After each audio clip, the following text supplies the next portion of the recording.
Okay, three, two, one. Welcome everybody back to the Referral Partner Acquisition Show. I'm your host, Will Anagnos, here in the Referral Partner Acquisition Group. Thanks for joining me today. If you are new to the group, let me know just by slapping that like, love button down below. You can also ask a question here as I'm here live. This is not pre-recorded. I'm not AI. I'm not a robot. I'm here to help you today. And if you're coming back, if you're here for another episode, welcome back.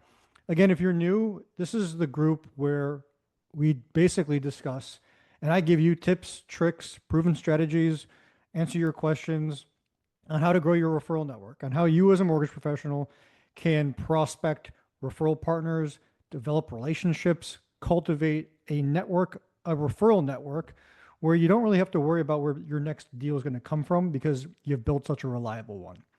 I've been working with loan officers for 7 years. You can go to our website, wamarketingsolutions.com. That's wamarketingsolutions.com. We have a lot of success. So if you don't want to take it from me, take it from our clients. You can research them, all that good stuff.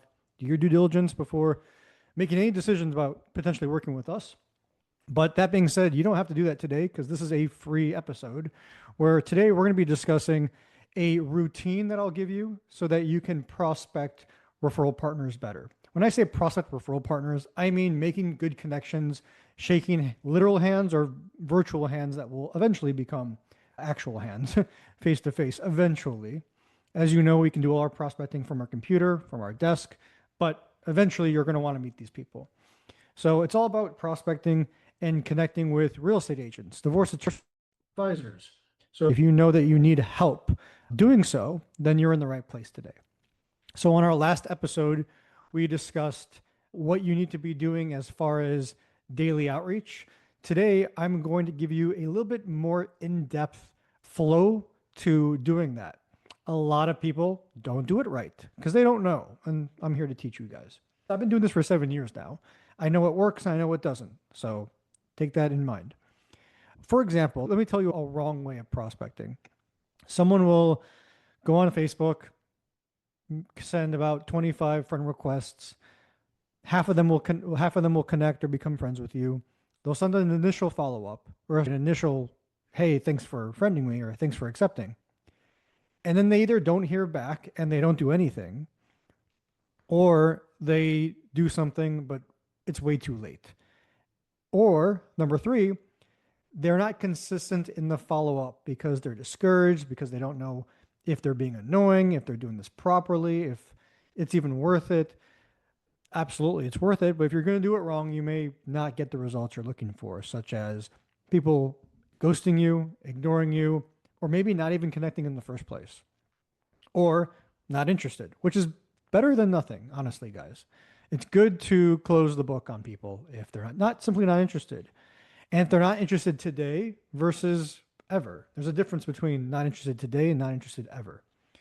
Same with wants to chat now versus wants to chat later. This is something that I've really obsessed with the last 7 years, helping loan officers, because they always come to me with a new issue, and we've by force to strengthen our relationships with them and to provide a better service and to get a better result, we have to provide solutions to these issues. So once upon a time, you guys just needed help with prospecting. And so that's what I helped you with. And then prospecting was great, but follow-up sucked. So I had to create a solution for that. And so on and so on. So let me share my screen and I'll share with you guys what you need to do, or at least what our clients are doing to get the results they're getting that you've seen probably on our website. Okay, so hang tight. Let me share my screen. Okay, so as you can see, there's a couple of things X'd out or just covered up. That's not to hide anything. I realized that after the fact that you may think that. I X'd out and I covered up what would possibly confuse you, because if you're not an active client of ours, then what I've X'd out won't make sense to someone who is probably trying to figure this out on their own. So to focus on what I want to go over, that's what I've left the way it is. So basically, when you're doing prospecting every single day, let's say you're on LinkedIn, Facebook, Instagram, TikTok, Threads, any platform that has some sort of inbox. It could be email, it could be text messaging, any sort of inbox related channel. When you're doing your outreach, first of all, you must do it consistently, meaning daily. And for how long? Forever. Forever. You've got to be prospecting every single day. If you're thinking, well, I don't have time for that, well, you have to do it if you want to get ahead of your competition. So either do it yourself or delegate someone else to do it or get a system that does it for you. System slash delegation, they fall under the same category. But basically, it's you doing it or something or someone else doing it. And when you're doing outreach, let's say 25 agents you're trying to connect with, let's say 5 of the 25, and that's just the next day. The following day, a couple more may connect, but let's just say 5 connect with you and 5 respond to you. They engage back with you. They now know who you are. They've read through your profile. They're a little bit warmed up when it comes to who you are. You didn't just pop out of nowhere. They had to accept you. They had to friend you. They had to do some manual actions to get to where they are. And one of 4 things is going to happen with each individual person you prospect. So they're either going to send a positive reply back, such as, hey, Mr. or Mrs. Mortgage Broker, Mortgage Loan Officer, I'd love to chat, XYZ. Or they'll send you a neutral reply, which is, how can I help you? Or how are you? Or just hi. Or I'm not sure. Anything that's not yes or clear no, it's a neutral reply. Some will send a negative reply. Go F yourself. Or more politely, I'm not interested. Or I already work with lenders. Or I only work with local lenders. Or whatever it may be. I'm happy with where I'm at. They're probably not going to swear. They're probably not going to curse at you. Or the 4th thing, they probably just haven't replied yet. They haven't gotten back to you yet. So a lot of people, they don't know what to do, especially when it's every day. They have nothing to follow. So I created this for you guys to follow. Now, this really applies to our clients. So our clients get all of this. So they just have to follow the chart. A lot of this, especially over here, this is not going to make sense. You're not going to understand what this is unless you're working with us. Oops. So imagine you're doing this on your own. You're basically fast forwarding to this section right here. So if someone sends a positive reply, then what you're going to want to do is use lead script to reply, asking for a phone number, email, and a time and date to chat. A lot of you guys don't know how to take an opportunity and to close it into an appointment. A lot of you guys ruin the appointment by saying things like, let me know if 2 o'clock works. Well, then, okay, I'll let this guy know later. And then they forget because they have 1,000 other things to do in their life. And then you are now in a position to follow up. Not yet the position you want to be in.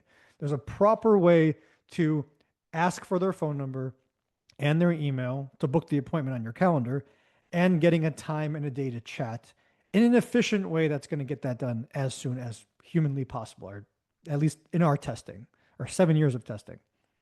So I know it says here, use lead scripts. If you're doing this on your own, you're going to have to create those scripts, test what works and doesn't. And once you realize what works, stick with that. And of course, you can always test, but get something that you're confident in. So for example, if an agent says, yeah, I'd love to chat, that's a positive reply, then you're going to say something like, great, exclamation mark. Does tomorrow at 2 p.m. work? Question mark, send. That's the first text. Second text immediately after, so their phone dings twice or buzzes twice. What's the best email to send the confirmation to? And a phone number to call you on. That's it. That's your free script from me today. And then here it says in Omega, but in any marketing platform, CRM system that you have, and if you don't have one, you need one. Not because I'm saying it, but if you want to be ahead of everybody, if you want to be efficient, if you're on Excel sheets, just know that you are doing it the hardest way.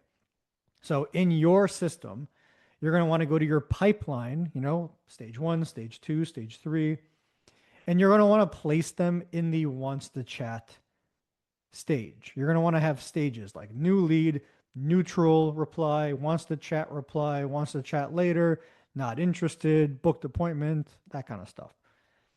And then if the lead confirms, so if they say, yeah, 2 o'clock tomorrow works, then you're going to book the appointment using your Calendly, using your CRM.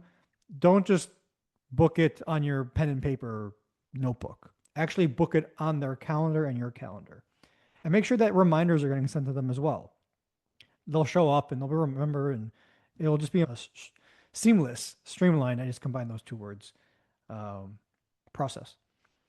And then once you've booked that appointment, confirm with them. Go back to the inbox and say, hey, I sent you the confirmation. Did you get it? Sometimes people's emails go to junk. So just confirm that they got it. Okay. Now, if they send a neutral reply, this is where it gets tough because everyone wants the positive replies. But neutral replies are fine. They can turn into positive replies or just clarity. So if you get a neutral reply, such as, how are you? What's going on? What can I help you with? Then you're going to want to either use the objection handling document, which either you got from us or you got from your company or somewhere, or it's one that you created. And depending on what they said, just match it up and send them that script. Send them something that you know that's going to work, at least statistically works. Don't just guess and check every single time. Otherwise, if you do inconsistent responding, you'll get inconsistent responses and results. And then this is applied to our clients, so this doesn't apply to you guys. And then after you've sent them a message, you're going to, just like putting them in stage wants to chat, you're going to want to put them in the stage in your pipeline replied neutrally. Okay, sorry, this pen is a little thick. All right, now if you get a negative response, don't get discouraged. It's just a part of the process. You're going to, and it's okay. Honestly, it's better than no reply because then you have to follow up. So if negative reply, you're going to want to use a objection handling script to handle the, I'm happy with my lenders. I only work with local people. I'm happy with where I'm at. I don't need anyone. I'm not interested. Not right now, like whatever. Actually, not right now would apply to, I do, just not right now. So you're going to want to respond to them using one of your proven scripts. And then in your CRM, in your system marketing platform, it doesn't have to be a CRM, but it has to be a platform where you manage your marketing and your outreach. You're going to want to put them in the not interested stage. Now, each of these stages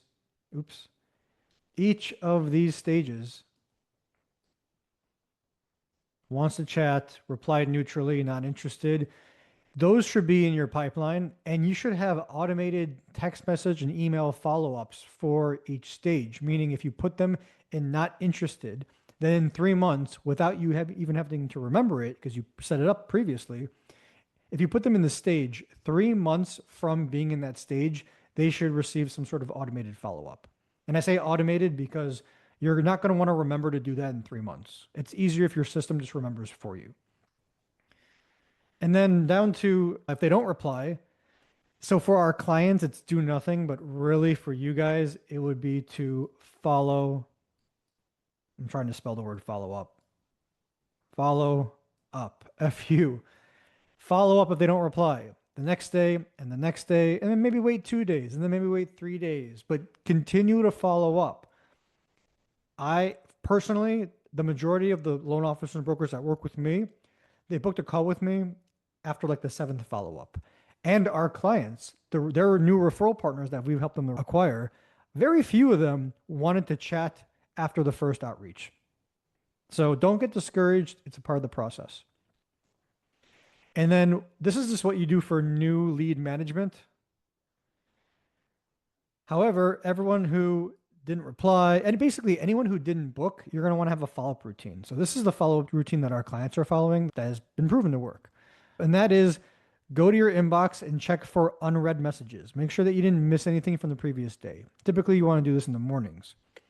Next, in your system, clear out any unread emails or text messages. So this would be on social media. This would be in emails and texting.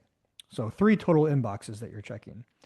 Next, you're going to want to go to your system and see if there's any missing emails, missing phone numbers, and fill that in. If they didn't give it to you, you honestly can just Google it. And most likely, if they're an active realtor, their phone number and email is going to be on the first link, if not second, on a Google search.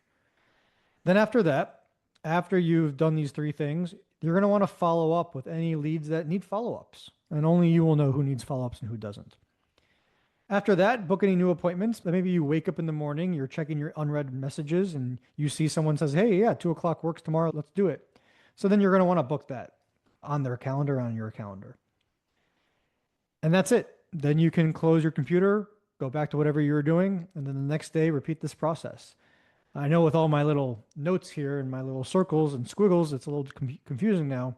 But if I were to remove all that, it's pretty easy to follow. Like you literally just have to follow the arrows for each individual lead. So imagine you're plopping a lead up at the top and you're taking them through the process. So if you get 5 new responses today, then you're going to want to take them through this process. And anyone who doesn't respond, then you don't do nothing, you follow up. Again, you follow up. Cool. All right. Well, I hope you guys found this valuable today. You need some sort of flow chart. I hope this inspires you to create your own flow chart for your own workflow. Without a workflow, you're just doing things randomly. And if you do things randomly, you'll get random results. And I know testing's hard. That's why there's a whole industry around helping you guys with this stuff. That's how we exist. So I hope you guys found today's video valuable. If you do have any questions, if you did find this valuable, let us know in the comments. If you do have any questions, let me know in the comments. I don't see any comments right now, so I will end the episode. But thanks for tuning in. I love you guys. I hope you guys have the most productive week this week and next. And I'll see you guys next week on our next episode. Thanks.